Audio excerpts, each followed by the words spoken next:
So this is what I do full time. I hang out in this garage and I overthink watches. But every once in a while, I go into the outside world and people might ask me what I do for work, and I have to reply, I make YouTube videos about watches. Which usually leads to the question, ooh, I've been thinking about buying a good watch.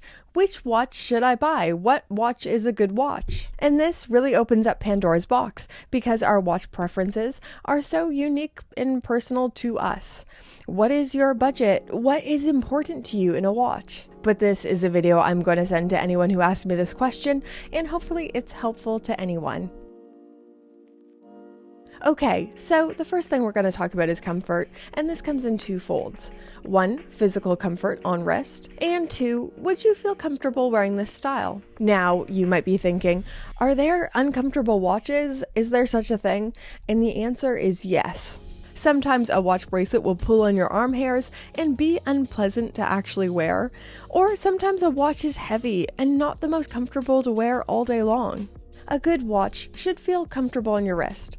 It should almost feel like it's melting onto you and feel like an extension of you. Like you don't want your shoes to rub or your trousers to sag off your bottom. A good watch should be physically comfortable. Now, for part two, do you feel comfortable wearing this style? There's been a few times where I've tried to make myself like a particular style of watch, but I've thought, I don't think this suits my style, I don't have anything to wear this with, and I don't think it looks good on me, despite it being a really cool and great timepiece. I've actually heard a lot of people say this about the Cartier tank. Men particularly.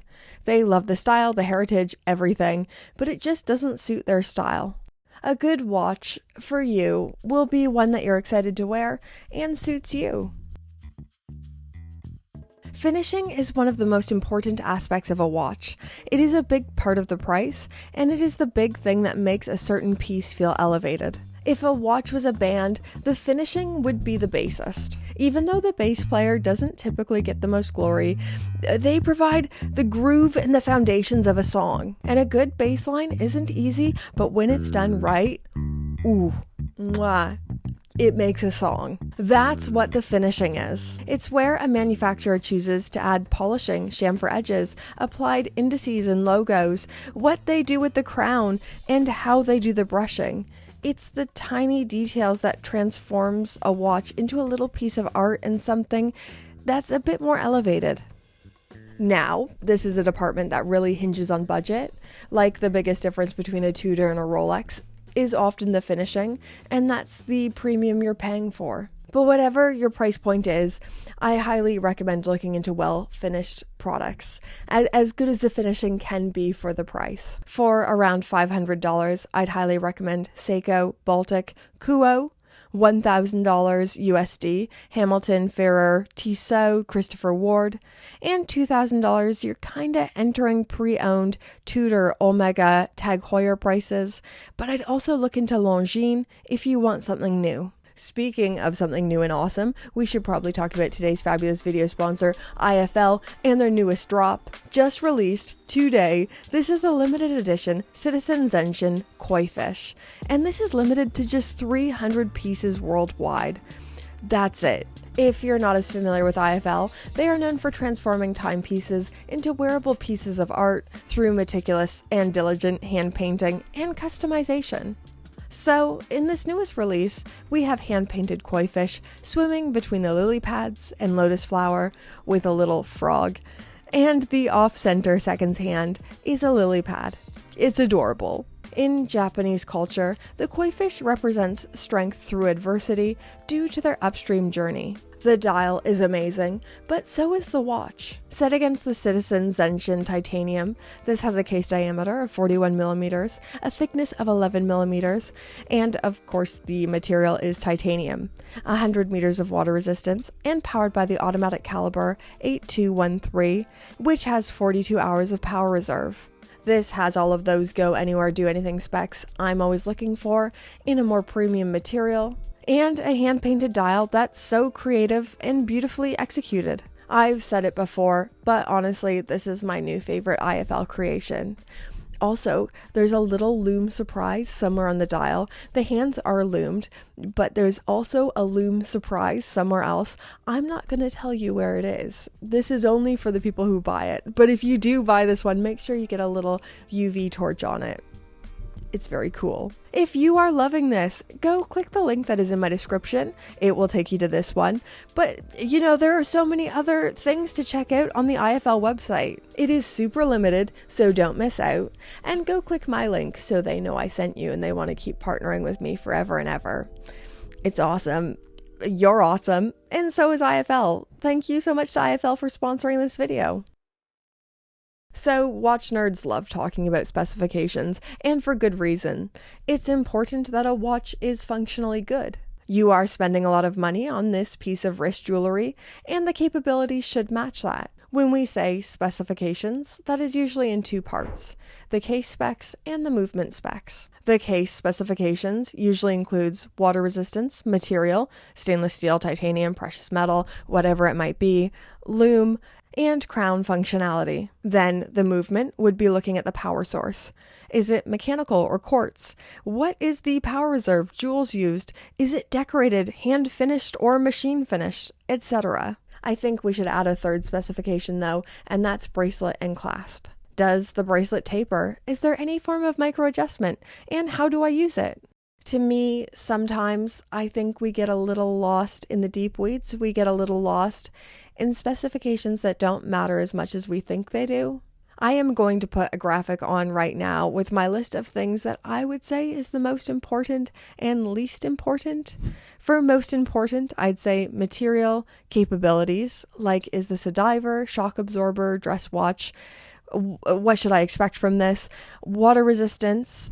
I'm not as harsh on this. I'm okay with 30 meters plus, but it depends on your case use and it needs to be clearly communicated. And the bracelet. The bracelet is an under-talked about thing and how much it affects the wearing experience and the capabilities you want it to be able to do. I feel like I'm just always harping on about bracelets, but the movement is still very important and it depends on what you're after. But at certain prices, I expect certain things in terms of finishing, power reserve, innovations within the movement, and if it is off the shelf or in-house. Now, I think this one might be a bit controversial, and the comment section will come for me. They always come for me. But hear me out first. When I say brand reputation, I'm not saying only buy from big brands that you have already heard of. But I would say do your research before buying and ensure that this is a brand that you want to give your hard-earned money to.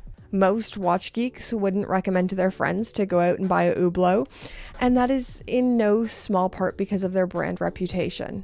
Now, just because a brand has a good reputation doesn't mean every single watch that they make is amazing, and vice versa. There have been brands that have really damaged their reputation. I am thinking of Tag Heuer, but they really are picking up the pieces and putting out some compelling offerings, and they're trying to change it around. Once again, these are really expensive purchases. People save for a long time to buy watches or maybe purchase them for special occasions. Brand reputation matters when you're putting a considerable chunk of money behind them.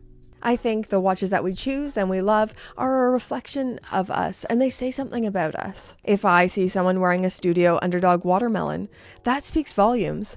Or if I see someone wearing a Brew Metric, that's an informed decision and someone who wanted something very specific. In the same way, if someone is wearing a Grand Seiko GMT or a Rolex GMT Master 2, these are little windows into a person, where they choose to spend their money and what brands they back. The final thing, the most important thing, and the thing that is hardest to put into words, it's that wrist feeling. The way certain watches feel on wrist and the way they make you feel. I think this is why I love watches so much. When you find a piece that makes you feel like $1,000,000, it feels like a representation of you. Oof. Few things in life beat that. I think the wrist feeling and the way it makes you feel is often the biggest selling point. A watch can have the most insane specifications, do the craziest things, just mind-boggling tech and engineering being put behind it. But if it doesn't fit anyone, if it doesn't look right on the wrist, if it doesn't make you feel something, it's just a machine. The most important thing in a good watch is that it makes you feel great. It feels like a bit of you. Can't argue with that. I don't care if it's the Hublot Big Bang, the most obnoxious Richard Mille you can find, or the Christopher Ward Bel Canto. If it gives you that feeling and you can afford it, buy it. I also think this is a reason why you should always go into shop and try something on. I've had watches I've obsessed over and I thought I needed more than anything, and then I tried them on and they didn't suit me. And vice versa. I've had watches I thought I didn't care for until I went and tried them on. Completely changed my mind. So go try things on. Anyways, guys, this is my list of 5 things that make a good watch a good watch. If you're a watch geek, I'd love to know in those comments down below. Is there anything you would add? I can't wait to read them, and hopefully it could help someone if they're looking for a watch as well. Thank you once again to IFL for sponsoring this video. Thank you to you for your viewership, and thank you to the gorgeous, fabulous names on the screen right now, the Pope tier patrons. Hello, Hello, Pope tier patrons, the most fabulous people ever. Thank you so much for supporting my weird little channel. Thank you all tier patrons. I say it all the time, and it's true. You guys keep the lights on here at Gringa HQ. Thank you so, so much. I hope you keep enjoying my channel, even if you don't. That's fine. But I hope you keep enjoying watches forever. They're fabulous. You're fabulous.